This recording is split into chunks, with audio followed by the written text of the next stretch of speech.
এই ভিডিওটি শুধুমাত্র বিনোদনের জন্য বানানো হয়েছে, তো দয়া করে কেউ ভিডিওটিকে সিরিয়াসলি নেবেন না। WhatsApp guys, it's your boy Bikash Africa. তো গাইজ, বিগত কিছুদিন যাবৎ আমাদের দেশে অনেক ঝামেলা চলছে। তো উপর মহল থেকে আসলে আমাকে অনেক চাপ দেওয়া হচ্ছে, যার কারণে আমি সঠিক সময়েও গাইজ আপনাদের পাশে এসে দাঁড়াতে পারি।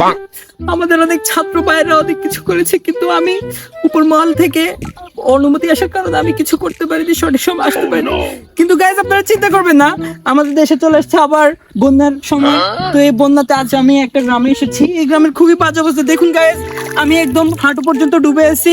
এই পানির নিচে আছে অনেকগুলো ইট ডুবে আছে। তো গাইজ, এই ইটগুলো উদ্ধার করার জন্য আমাদের অনেক সাহায্যের প্রয়োজন। তো এই ভিডিওর কমেন্ট বক্সে আমার বিকাশ নাম্বার দেওয়া থাকবে। তো আপনাদেরকে অনুরোধ করছি, আপনারা যে যা পারেন আমার বিকাশ অ্যাকাউন্টের মধ্যে দিবেন। কিছু টাকা আমি রাখবো না, কিছু টাকা মানে সবগুলো টাকাই আমি এখানে ইটগুলো উদ্ধার করতে লাগিয়ে দিব আর কি। তো আপনার কাছে অনুরোধ রইল যে যে যা পারেন সে তাই আমার এই বিকাশ নাম্বারের মধ্যে পাঠিয়ে দিবেন।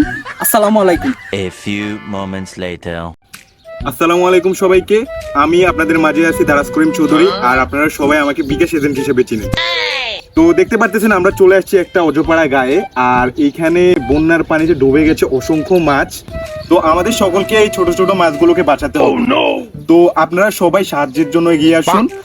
আর কমেন্ট বক্সে, এই ভিডিওর কমেন্ট বক্সে আমার বিকাশ নাম্বার দেওয়া থাকবে। আপনারা যে যা পারেন সাহায্য করবেন, কারণ আমাদের সকলকে এই মাছগুলোকে উদ্ধার করতে হবে। তো যাই হোক, আর আপনারা যে টাকাগুলো দিবেন ওইখান থেকে আমি মারবো কিছু না, আমি মারবো না বলতে, সবাইকে সাহায্য করতে হবে। গ্রামের মানুষ সহ এই মাছগুলোকে উদ্ধার করতে হবে বন্যার পানি থেকে।